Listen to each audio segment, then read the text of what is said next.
You are listening to an episode with my guest, Lynn Whitbeck, Finding the Good in a Horrible Situation.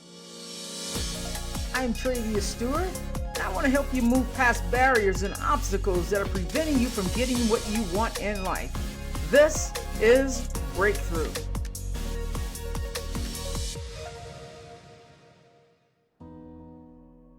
The conversations that I have on this podcast, on the Breakthrough podcast, I hear some amazing stories of the resiliency and how people were able to turn their breakdowns into breakthroughs. And today is no different. As I sat and chatted with my guest, Lynn, about her husband, Bruce, who was diagnosed with terminal cancer. And Lynn shares with us who she became, who she was first, and then who she became in that process that allowed her to make different types of choices that allowed her to find strength, and choices that helped her to be more creative and figure things out instead of being stuck in a place where she really didn't want to be. So today I introduce you to Lynn Whitbeck, known as the Queen of Sales. She is hired to ignite winning sales teams because most are chasing down clients stuck in chaotic sales cycles and lacking client retention, conversions, and profits. So she helps transform their thinking to the client's perspective and in sales chaos with a robust strategic plan to harvest the hidden profits. Bottom line, Lynn will ignite your sales and unleash lasting profits. She is the founder and CEO of Petite to Queen. That's the number 2, Petite to Queen. And you may have seen Lynn in USA Today, Huffington Post, Chicago Tribune, and so many more. So keep listening as Lynn shares her breakthrough story. It's going through this horrible time and what she found on the other side.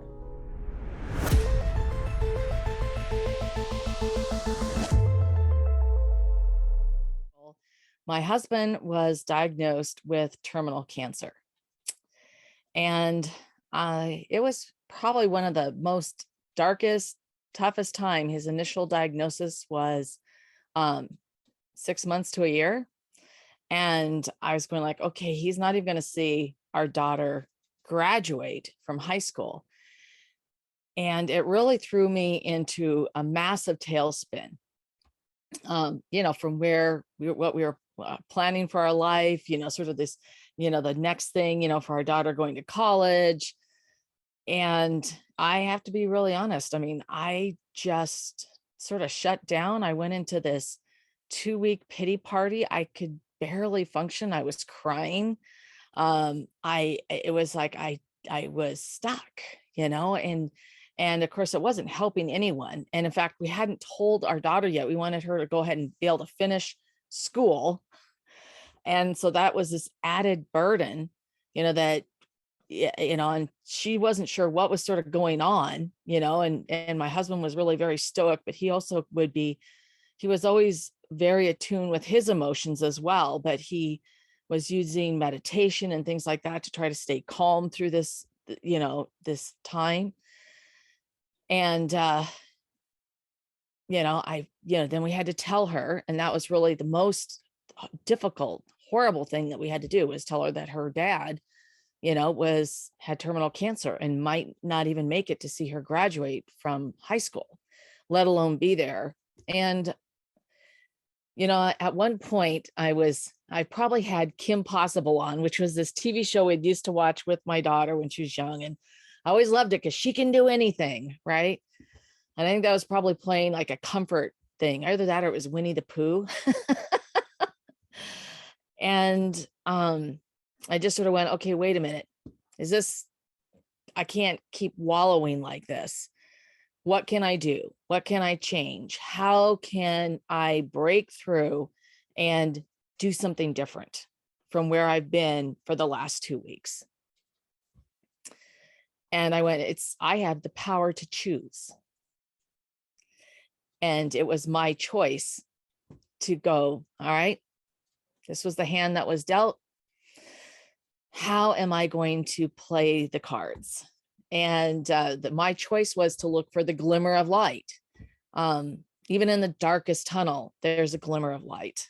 And that light was to make every day as precious as possible and create memories, do things as a family, do things together, and really to guide my husband through this difficult journey. I really stepped up, took on the role of his advocate, went to every medical appointment, switched our plans. So we got into the University of Washington Medical Center. I have to give them a shout out because they were truly amazing. And rather than that 6 months to 1 year, he lived for 3 years. And during that time, we had incredible adventures and these great times. So that's the power that you can make to choose. So no matter how hard it may seem that you don't have a choice, it's always there. So you have to really embrace that and take that moment to say, I get to choose. I get to choose how I respond, how I step up, how I am present in this situation. And when you do that, you get that little bit of control back. You can't control the whole situation, but you can control yourself and how you respond. So I think that built-in resiliency is what really helped me, from that point of just utter despondency and breakdown and like, oh my, I can't believe this is happening to me. Me. Of course, it was my husband or us. And then being able to emerge from that. Beautiful. So, and again, tell me, how long ago was this? It was 6 years. 6 Years ago years. now. Yep. Wow. Wow. And Well, so since he passed. since he passed, right? And he was okay.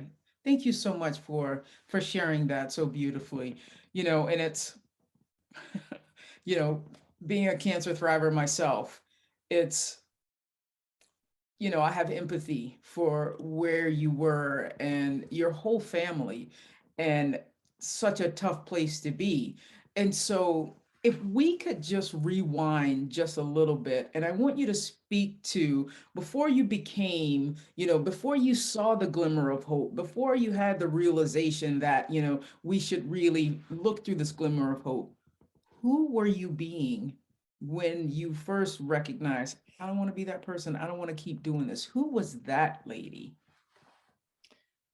Well, it was still me, it was still part of me, but it was part of me that rather than um, looking at, my own power and my own ability, it was, really that this is just being dumped on me, and this is, and I don't want to call it a doormat, but it's almost like you just, where it's, when you think about having internal or external control, it's like this was happening to me. Mhm.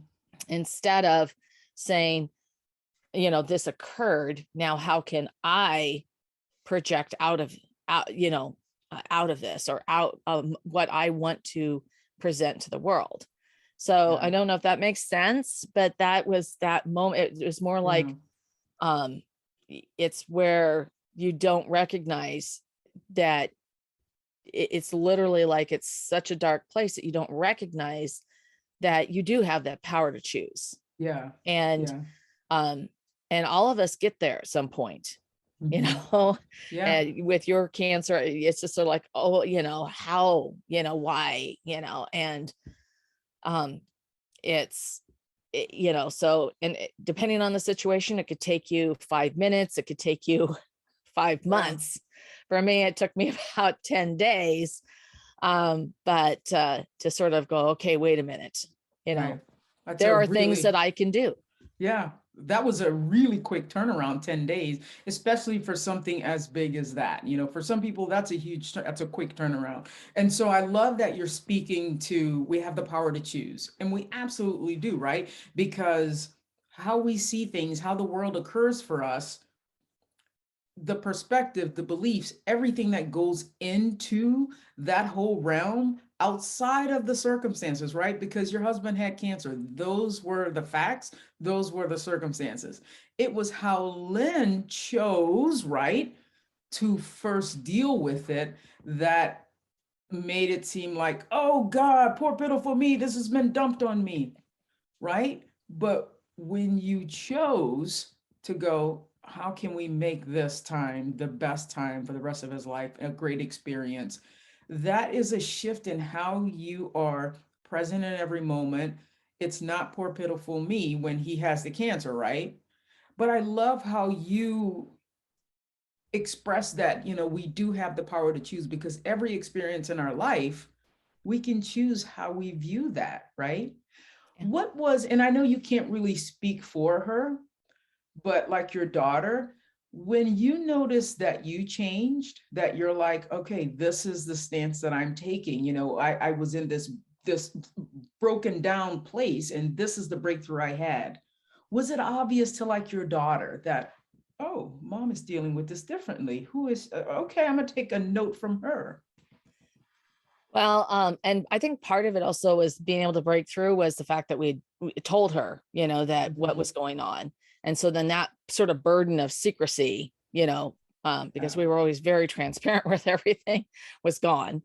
So that was another, piece that was lifted. And then also, by doing that, then I was able to sort of step into the mom role of, moms, take care of the family, how do we do that? And so there are a lot of other elements that were probably psychologically going on. I have always been a very resilient person. Um, and I look at that, the worldview is that I do have a power to make an impact. I mean, we all make choices and decisions every day in so many different ways. And that I also have always recognized that I have the ability to make a new decision. Yes. That just because something worked for me in the past, or that's the way that my parents did it, or my friend, that I can decide to change my mind Imagine that. because new facts are presented, a new situation is presented. I've discovered something new. And we get more information all the time, or new thing, and it's like all of a sudden it's like, okay, I can change my mind. And because I have this new information, and based on that, or based on this life experience, I can change my mind. And so Absolutely.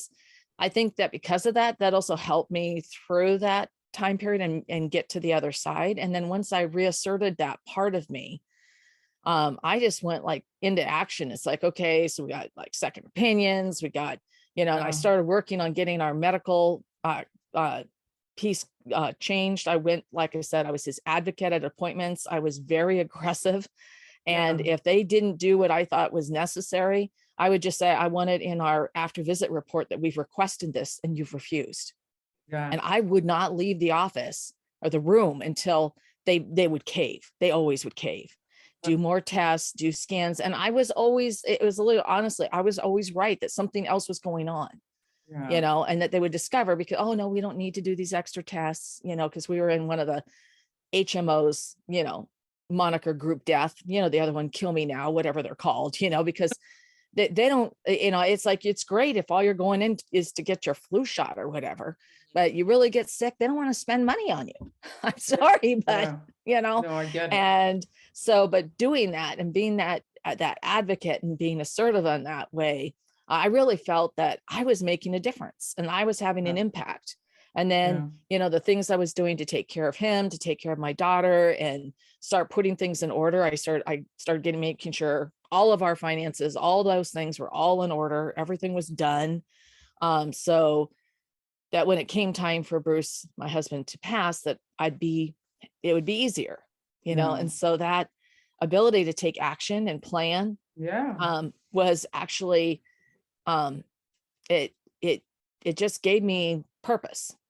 I get that. And so it's almost like when you're in those the and I hate using words like this, but like in the negative type of emotions, like your avenues to creativity are so blocked, but once you had that epiphany, it's like, we're gonna enjoy, here's a glimmer of hope, of light here. We're gonna enjoy this. It seemed like now the person who is like, I'm gonna figure this out, I'm gonna be of service. Now we have so much more creativity, and now I can think about the finances, because before you're just like, I'm not gonna. So had you been that same person, there's no way you could have been the advocate you became towards the end, or maybe towards the middle.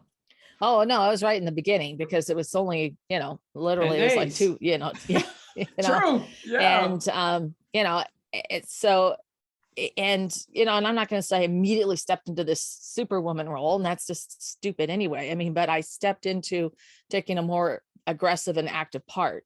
And it took me a couple months to realize, well, I had to go to every appointment. I couldn't let him go by himself because, oh no, I'm doing okay. And it's like, no, you're not. Yeah. So I just went, all right, that's it. I'm going. Somebody has to speak up, and I can be the bad cop. Absolutely. Absolutely. Thank you so much, Lynn, for sharing, that time in your life that, because of the show where it's a breakdown, and then all the breakthroughs that you've had, and there's so many ways that we can use things that we view as negative initially. But when we come out on the other side, like you, 10 days later, how can we find strength and something to learn in that moment? So I would love for you to build us a bridge from that experience all the way into becoming the queen of sales, right? Queen of sales with a core value of being of service. And you were driven every morning by, there's so many things I get to do today, and I love that, because, most of the time I go, yeah, I get to do this, but sometimes I forget, Yeah. But tell me, build a bridge from who you became after your husband's passing to becoming the queen of sales. Well, one of the things that's surprising is in that transitionary period, it also had allowed me to sort of really take stock. And it's like, death is a natural occurrence, but I had, at that point I had never anticipated that my husband would die so young relatively. Yeah. And so I was able to say, okay, well, I had a life before Bruce. I will have a life after Bruce. What is that life going to look like? And that was a decision that I made, was to start my own business. So I was doing sales consulting. I'd been in professional sales my entire career. And and also I was taking a step back, because I was at a point where, I was being flown all over, literally all over I was constantly on a plane. And so that was the other thing. It's like, well, I can't do that. I don't want to be doing that. I need to be here.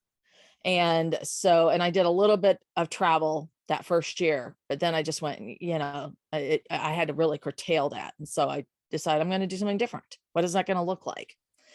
And, I've always been really passionate about sales, because I believe that all women should have sales training, because it's leadership training.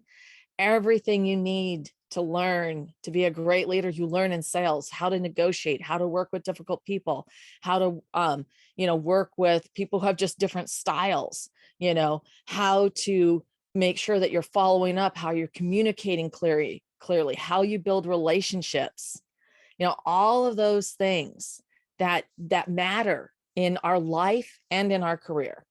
And so that was a really key part that became the key component, because it was also going through what my husband was doing. It was like, I recognize you got to have the life, you got to have life on the other side, and you've got to be able to live life to the fullest. And we were joking about ziplining or bungee jumping the other day. Yes, And we were. and the thing is that I can tell you from my own personal experience, no one on their deathbed says, dang, if only I had finished that last proposal or gotten that promotion. They just don't. Okay. Right. And so that it was really that life work and sales became that cornerstone for me creating the business, because, and of course, sales isn't such an important part of being in business, because you have to get clients, and you get clients by guiding them to a decision, which is a sale, right? And it's also about leading and communicating in your own internal team and in your community, in your your tribe. And so all of that, really played in that experience, and what I was going through just fed right into, my business. That's so good. So as you're talking about this, I'm still on every woman needs to have sales training. Yeah. Can you actually break down, because I know you spoke about decision making, and if you had to get to the heart of it, what are like one or two make or break? If you don't have the sales training, this is what shows up in your life. Talk to that for a moment, if you would. Well, I mean, there's a couple of things. And the first one that comes right out of the gate is negotiation. Mm, Because when you don't negotiate, that is a core reason that women are paid less historically, because we take what they give us or offer us. We don't negotiate. And there's all kinds of different ways to negotiate.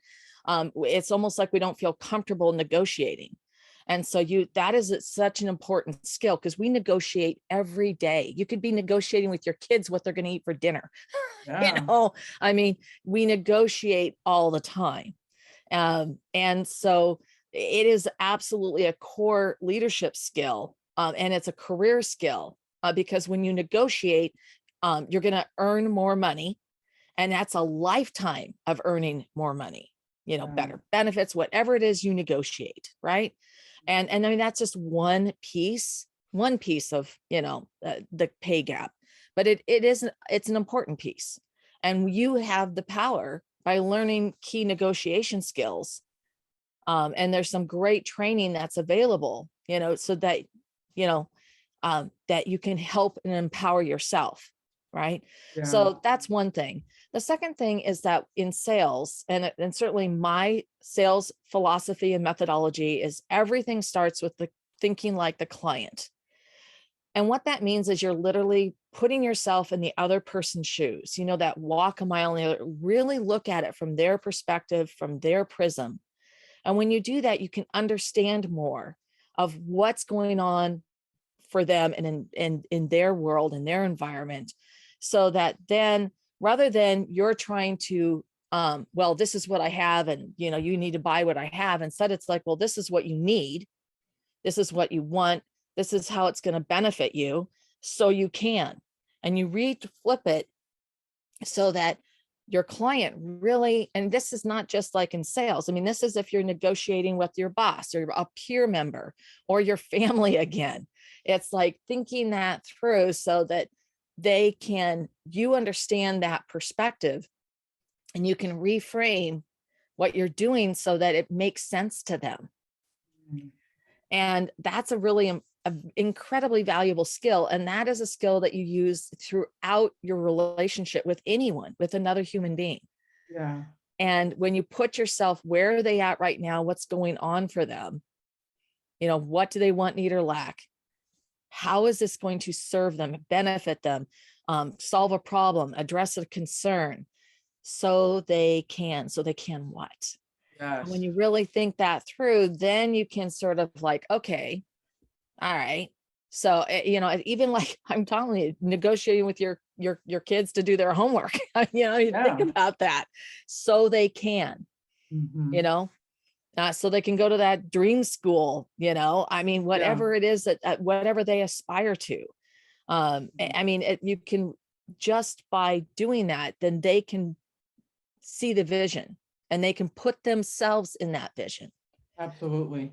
I love how you broke it down. Thank you for that. Because, especially you seeing it from the perspective, putting yourself in that person's or those people's shoes, and how it applies to just not only just sales, but in your house. Like you said, getting your kid to do his homework. And so the way you just shared it, I'm like, oh yeah. And also when I'm at the grocery store and I want someone to open up another lane, or I want somebody to help me, whatever that is, I can see how this skill, knowing how to do this, could help you in every aspect of your life. Yeah. I mean, it Absolutely. does. I mean, there's a really sort of a funny story, but once I missed a connecting flight, it's like in Chicago. I was in Chicago or Denver, and so I had to go up, we just literally they'd closed the doors, and there'd been people right in front, and really given the woman who was manning that station a hard time, you know, and I came up and the first thing I said is, I am so sorry. There was no Mm, reason that you should have been treated like that. It's so inappropriate. You don't control the weather. You don't control the mechanics on the plane. yeah. Are you okay? Because I was thinking like her and how she felt, Mm, you know, and right. she was just like, oh, thank you. She said it was horrible. I mean, people just don't understand and they just Yeah. take out their anger and frustration on me. It is such a hard job. And I said, yeah, I can only imagine. And so, we sort of had this little dialogue and I said, I missed my flight and I'm just looking to see when I can get on the next flight. It's all good. If Mhm. this is the worst thing that happens to me today, bring it on. So Yeah. let's just work out when I can get on the next flight. And she's going through and she says, well, I've got, and was with a companion. I said, I've got 2 seats right here and they haven't checked in yet. And it's over and they're past their time. I'm giving you their seats. That's what I'm talking about. She gave me their seats and I got on the next flight to wherever I was going. I don't remember when. And then we just had this really, and afterwards she was smiling. And Yeah. I just went, I gave her a gift so that she could get back into the present and she could feel good again. I felt great. And wow, isn't that what this world really needs a lot more of?